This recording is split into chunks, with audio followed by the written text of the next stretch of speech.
It's not hard to love a good meatball, but it's easier than you might think to screw it up. From cutting fat to going full boil, here's what to avoid if you don't want your meatballs to taste like Super Balls.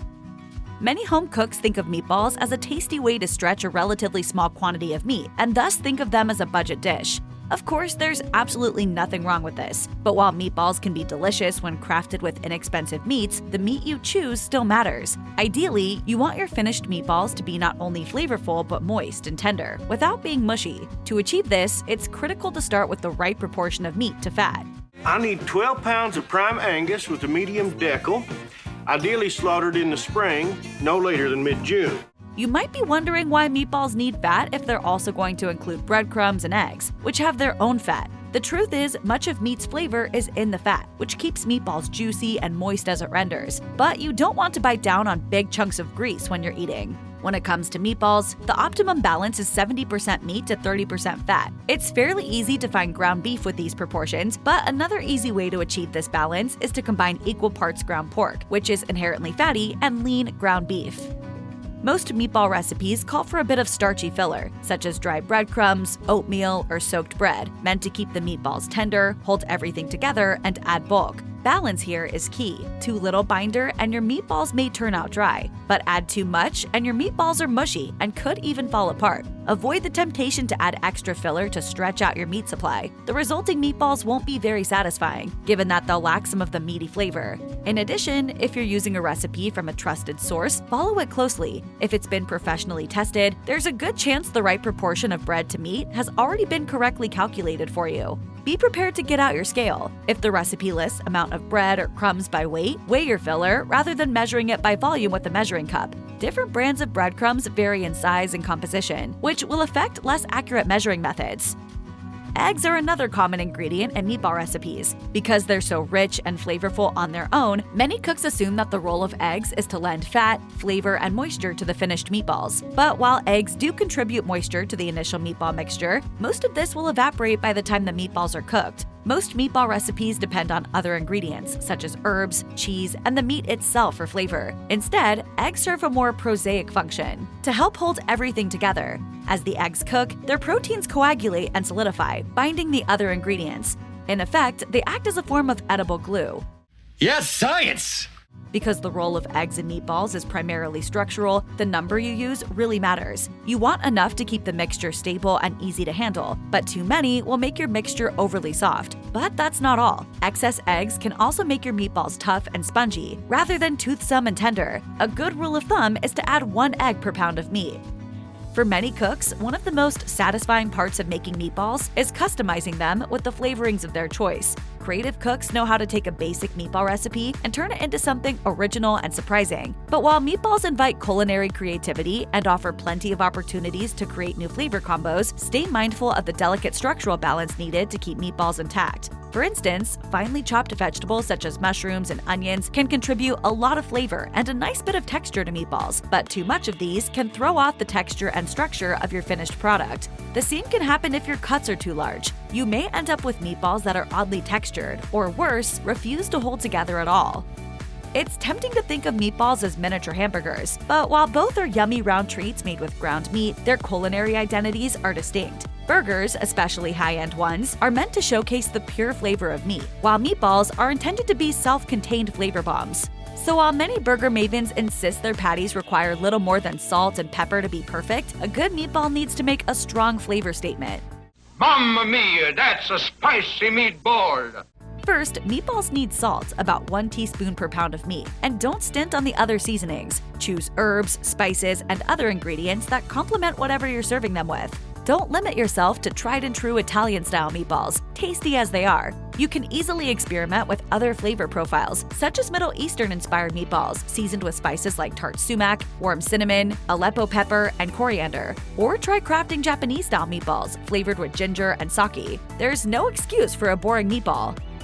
Much of the angst home cooks experience when making meatballs has to do with getting them to hold together. Meatball mixtures can be too soft, sticky, or crumbly to shape, or they might seem fine until you start cooking or put them into the sauce, at which point they inexplicably decide to dissolve. No wonder some cooks go a bit crazy when mixing their meatballs, vigorously stirring or kneading the mixture, then rolling it into tight spheres in hopes of creating meatballs that hold together when cooked. Yes, put your muscles to work and your meatballs will be structurally sound, but all that mixing and pressing will make them dense, tough, and rubbery. For tender meatballs, handle the mixture as little and as delicately as possible. Use your hands instead of a spoon, and when shaping and cooking the meatballs, avoid the temptation to fiddle with each one. After all, no one will care if your meatballs aren't quite spherical, but they will notice if they chew like super balls.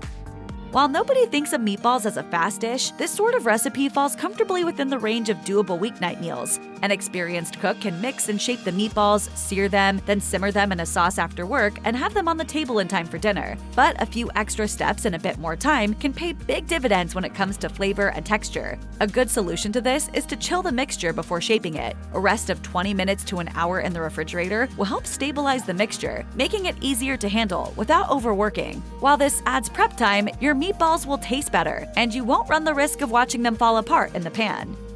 Meatballs are fun to make and eat. They can serve as everything from a cocktail appetizer to a standalone meal. They come in different sizes and offer a range of appealing eating experiences. But a common mistake busy cooks make is neglecting to consider the size of their meatballs. This can make a big difference in both the appearance of a dish and how enjoyable it is to eat. Now, please, take a bite so that I can watch you enjoy. That's my favorite part. The right size for your meatballs will depend on how they're served. Meatballs in a soup, for example, should be small enough to be consumed in a single bite. If they're going to be served with spaghetti, they can be around 2 inches, or the size of a golf ball. If you're using the meatballs for sandwiches or as a main dish, you can make them bigger still. However, giant meatballs, like those veering towards hamburger size and beyond, are polarizing. While some chefs have created 7-pound stuffed meatballs for special promotions, others wonder what the purpose of such stunts may be. After all, at what point are you just making meatloaf? Making meatballs is messy. After all, you're working with a lot of sticky, gooey ingredients and shaping them with your hands. Come on, you gotta get your hands a little dirty. Rub it in. Come on, like this. The meatball mixture can stick to your hands like glue, making your task impossible. One way to counteract this is to ensure the meatball mixture is cold when you shape it. Done right, it'll be firmer and a bit less sticky. Another useful tip is to wet your hands with cold water before shaping the meatballs. Since you'll have to re-wet your hands frequently as you work, it's a good idea to keep a bowl of cold water close by. Alternatively, you can grease your hands with olive oil before shaping your meatballs. Again, you may find you have to reapply the oil as you work. Meatball making is a multi-step process, so it's natural to want to streamline the cooking and cleaning as much as possible. For example, if you're making meatballs that will eventually be simmered in a sauce, it seems smart and efficient to give the meatballs their initial sear in the same pot you plan to cook the sauce in. Why bother using a second pot that will need to be washed up? But your meatballs will turn out better if you sear them first in a skillet rather than a high-sided pot. For one, this makes them much easier to manipulate and move around. Getting a spatula under an individual meatball in the middle of a deep pot can be a pain. Additionally, the high sides of a stew pot can hold in steam. This will cause your meatballs to steam or simmer rather than get a good sear, meaning you lose out on that tasty Maillard reaction. So if getting those nice, crusty bits on the exterior of your meatballs matters to you, break out that big frying pan, or bake your meatballs on an oiled baking sheet at medium-high heat until browned. For those of us who love to cook, making meatballs is satisfying because it's such hands-on work. It can be huge fun to smoosh a bunch of tasty things together with your hands, knowing what a delicious meal it will make in a few hours. But the art of making great meatballs involves not just skilled hands-on work, but an understanding of when to step back and leave them alone. Besides the obvious steps of mixing, shaping, searing, and simmering, truly great meatballs involve another, often overlooked step: waiting. Are you ready for some meatball? Finally, don't rush to put your meatballs directly in the sauce pot right after searing them. Give them time to cool down, which will help ensure they don't fall apart in the sauce. Meatballs have a reputation as an easygoing, rough-and-tumble sort of food. It's the kind of low-maintenance treat that can survive hours in a chafing dish at a buffet or be casually plopped on a pile of spaghetti for an informal family meal or potluck. But while meatballs don't require much in the way of special care once they're at the table, preparing them requires a light hand at every stage. We can't repeat it often enough. Overmixing and overhandling are some of the biggest obstacles to achieving tender meatballs. If you've taken the care to use the right proportions of binder to meat and mixed and shaped your meatballs with a delicate hand, you're well on the way to meatball nirvana. But every step counts, so don't let your guard down yet. Once you've seared your meatballs and let them sit a bit to firm up, it's time to warm them in a sauce and bring them to the table. But even here, you'll need to exercise restraint. Don't be tempted to rush the process by boiling the sauce with the meatballs in it. Yes, the meatballs may heat up faster, but they also run run the risk of falling apart if they are violently boiled. So be patient and instead heat them slowly in gently simmering sauce. The results will be well worth it.